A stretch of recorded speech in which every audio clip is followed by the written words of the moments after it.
Hold on. Hold on. Tell me what an airplane is.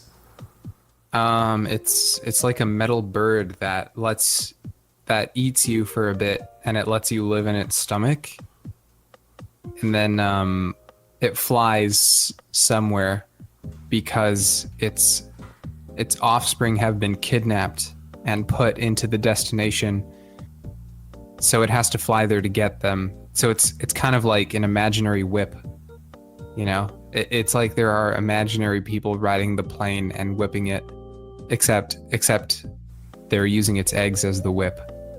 The whip doesn't exist, it was a metaphor. Neither are the people riding the plane don't exist either. That was also a metaphor.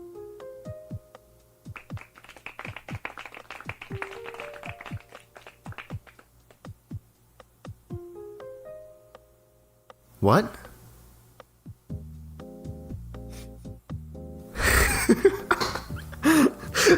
The fucking whip?